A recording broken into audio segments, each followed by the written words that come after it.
यदि आप भी अपनी मेहनत की कमाई से 5 से 10 हज़ार रुपया पर मंथ आप एसआईपी करते हो, आप 5 से 10 हज़ार रुपये की अपनी मेहनत की कमाई से या इन्वेस्ट करते हो डायरेक्टली, तो पिछले दिनों में जो कुछ हुआ है उसको देख करके आपको टेंशन ज़रूर हुई होगी। माननीय प्रधानमंत्री जी ने जो बातें कही हैं वो काफ़ी शॉकिंग सी हैं। जो 3 बातें इंपॉर्टेंटली उन्होंने कही हैं, उन्होंने कहा है कि पेट्रोल डीजल का उपयोग कम करने के लिए आप पब्लिक ट्रांसपोर्ट यूज़ करो, 1 साल तक सोना मत खरीदो और फॉरेन ट्रिप्स जहां तक पॉसिबल हो अवॉइड करो। तो बॉस, चल क्या रहा है? क्या 1990 जैसी ऑयल क्राइसिस फिर से आने वाली है? और आजकल के जो इन्वेस्टर हैं जो कहते हैं बाय द डिप्स, तो क्या हर डिप पर वो फिर से बाय कर रहे हैं? तो उनको क्या करना चाहिए? इसी सवाल का जवाब ढूंढने की कोशिश करेंगे इस वीडियो के अंदर। नमस्ते, मैं हूं दीपक और आप देख रहे हैं वेल्थ विद दीपक। चैनल पर नए हैं तो आप चैनल को सब्सक्राइब जरूर करिएगा और वीडियो को लाइक करिएगा यदि आपको पसंद आता है तो। चलो सबसे पहले समझते हैं सारी समस्या की जड़ को। समस्या यह है कि जो अभी वेस्ट एशिया में इजराइल, ईरान, अमेरिका के अंदर जो वॉर वाला सिचुएशन चल रहा है उसके चलते क्रूड ऑयल काफ़ी ज़्यादा बढ़ चुका है। और अभी तो ये मैनेजेबल था, और लेकिन यदि लंबा खिंचा तो समस्या हो सकती है। अब आप बोलोगे भाई मैं तो ईवी यूज़ करता हूँ, स्कूटर से, इलेक्ट्रिक स्कूटर से ऑफिस जाता हूँ, मुझे क्या लेने देना है ब्रो? लेकिन बिल्कुल लेना देना है। इंडिया जो टोटल बाहर से चीज़ें इंपोर्ट करता है उसके अंदर 22% तो सिर्फ ऑयल इंपोर्ट्स के होते हैं। और यदि ऑयल का दाम $10 प्रति बैरल से बढ़ जाता है तो इंडिया का इंपोर्ट बिल बढ़ जाता है 77,000 करोड़ रुपीज से। हम हर साल $174 बिलियन खर्च कर देते हैं ऑयल इंपोर्ट करने में। और जिसका डर था वो ही हुआ। सरकार ने अभी हाल ही में ₹3 से पेट्रोल और डीजल के दाम बढ़ा दिए, क्योंकि सरकार भी कब तक उस चीज़ को कंपनसेट कर पाएगी। और इसका डोमिनोज इफेक्ट होगा। यदि डीजल बढ़ता है तो हर चीज़, डीजल बढ़ा, ट्रांसपोर्टेशन बढ़ गया। आप जो स्विगी जोमेटो या ब्लिंकिट विंकिट खेलते हो उनके चार्जेस बढ़ जाएंगे, ट्रांसपोर्टेशन बढ़ जाएगा, हर चीज़ महंगी हो जाएगी, इन्फ्लेशन बढ़ जाएगी। तो ओवरऑल हर चीज़ महंगी हो जाएगी। इन्फ्लेशन बढ़ेगा, बैंकिंग में प्रेशर आएगा, आपके लोन्स बढ़ जाएंगे, रियल एस्टेट महंगा हो जाएगा, उस पर इम्पैक्ट पड़ेगा, हर चीज़ पे इम्पैक्ट पड़ता है। No to gold. अब आते हैं मोदी जी की उस बात पर जिन्होंने कहा कि आपको 1 साल तक गोल्ड नहीं खरीदना है। ऐसा क्यों कहा?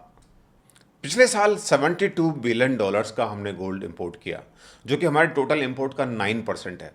और ऐसा क्यों हुआ?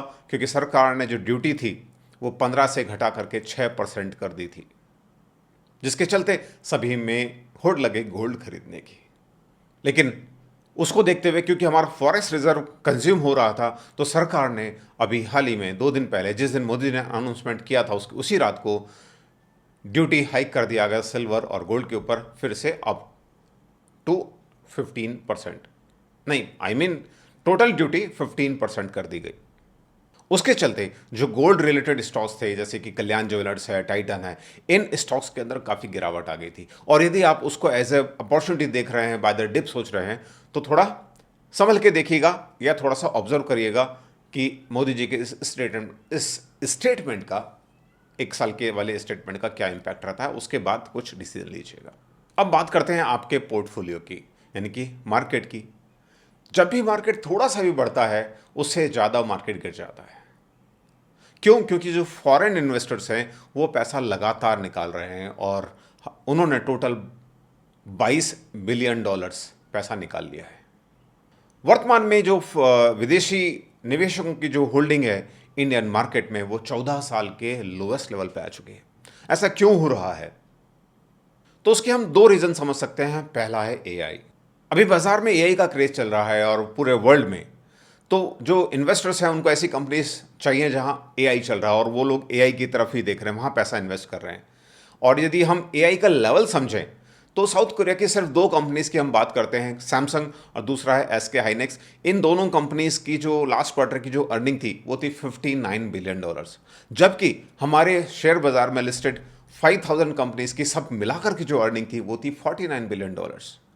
तो इससे आप अंदाज़ा लगा सकते हैं कि कितना पैसा बाहर इन्वेस्टर को इसको दिख रहा है, और ख़ास तौर पे एआई के चलते। और दूसरी चीज़ है टैक्सेशन। इंडिया के अंदर जो एसटीटी है, सिक्योरिटीज ट्रांजैक्शन टैक्स है, एलटीसीजी है, long term capital gain tax है। और इस टैक्सेशन के चलते भी एफआईआई थोड़े से डिसअपॉइंट हुए हैं पिछले कुछ सालों में। हालांकि गवर्नमेंट भी चाहती है कि एफआईआई आए, एफआईआई का पैसा बाजार में आए, तो उसके लिए वो एक सिक्योरिटीज़ मार्केट कोड लेके आए थे एसएमसी, ताकि उनको आसानी हो इन्वेस्टमेंट करने में, for ease of doing business करने में। और अभी हाल ही में दो बड़े चेंजेस गवर्नमेंट ने किए हैं एफआईआई के इन्वेस्टमेंट को लेकर के। पहला, पहले किसी भी जो कंपनी है उसके अंदर हमारी चाइना या बॉर्डर नेबरिंग कंट्री का स्टेक थोड़ा सा भी होता था तो गवर्नमेंट एफआईआई को अप्रूवल देने में बहुत टाइम लगाती थी या शायद ना भी देती, क्योंकि उन्होंने एक प्रेस रिलीज नोट 3 किया हुआ था, उसके चलते उनको अप्रूवल नहीं मिलता था। अभी उन्होंने वो लिमिट कर दिया कि 10% से यदि कम इन्वेस्टमेंट है किसी कंपनी में जिसमें चाइना या नेबरिंग कंट्री का स्टेक है, तो वो भी आप ऑटोमेटिक रूट के थ्रू एफआईआई उसके अंदर इन्वेस्ट कर सकता है।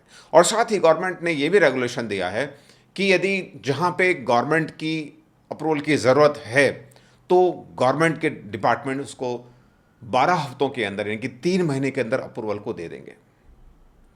अब इसके चलते क्या होगा कि जो मनी का फ्लो है वो ऑटोमेटिक हो जाएगा और जल्दी हो जाएगा। एक और इंपॉर्टेंट काम सरकार ने किया अभी हाल ही के अंदर कि जो इंश्योरेंस सेक्टर है उसके अंदर 100% एफडीआई अलाउ कर दिया है, यानी कि ऐसी कंपनीज के अंदर जो एफआईआईज हैं वो पूरा पैसा अपना इन्वेस्ट कर सकते हैं, उसके लिए सरकार से अप्रूवल लेने की ज़रूरत नहीं है इंश्योरेंस और इंश्योरेंस इंटरमीडिएटरीज वाले सेक्टर के अंदर। हालांकि सिर्फ एलआईसी के अंदर कैपिंग रखी गई है, 20% से ज़्यादा नहीं होगा। बाकी सभी कंपनीज में 100% तक foreign companies, foreign investors, FPI, FII invest कर सकते हैं। और एफआईआई ने पैसा कितना निकाला होगा? पिछले सिर्फ 3 दिनों के अंदर ही उन्होंने लगभग 14,500 करोड़ रुपए बाजार से निकाला था। लेकिन देखते हैं, ये शायद सेंटिमेंट सुधरे और वैल्यूएशन भी एक इंपॉर्टेंट फैक्टर है। यदि वैल्यूएशंस अच्छे लगने लगेंगे एफआईआईज को तो हो सकता है एफआईआईज वापस बाजार में आने लगे। तो करना क्या है?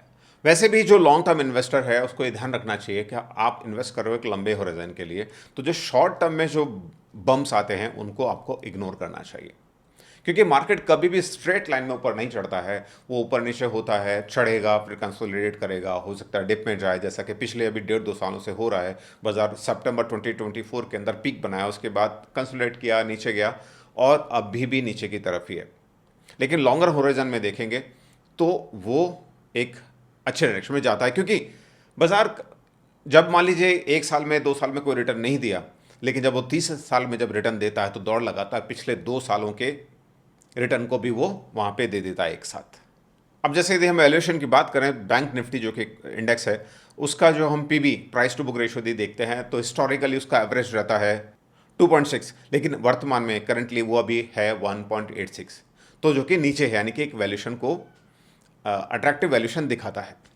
और इसी तरह से स्मॉल कैप और रियल्टी सेक्टर का भी हम यदि देखें, कई सारी चीज़ों पे आप देख सकते हैं। फिर सिर्फ एग्जांपल के लिए हम ले रहे हैं तो जो स्मॉल कैप इंडेक्स है उसका पी रेशो 23 तक गिर गया था, लेकिन अभी 30 पे वापस आ गया है, तो वो आपको देखना होगा। इसी तरह से सिमिलरली रियल्टी सेक्टर है, वो 35 पे अभी चल रहा है, पहले 30 तक चला गया था अभी रिसेंट डिप में, तो उसके अंदर थोड़ी बहुत रिकवरी हो गई है। तो आप अभी भी मनी इन्वेस्ट कर सकते हैं। एक तो आपको देखना है लॉन्ग टर्म होराइजन और आपको देखना है उसका वैल्यूएशन, क्योंकि केवल प्राइस से आप चीज़ का किसी भी इन्वेस्टिंग डिसीजन का डिसीजन नहीं ले सकते। आपको देखना होता है वैल्यूएशन। वैल्यूएशन मतलब क्या वो चीज़ उस पैसे में सस्ती है या नहीं है। यूँ तो शेयर 1 रुपये का भी होता है और यूँ शेयर 10,000 रुपये का भी होता है, लेकिन जो 10,000 वाला शेयर है उसके लिए जो आप पैसे दे रहे हो उसकी वैल्यू कितनी है, वो इंपॉर्टेंट है।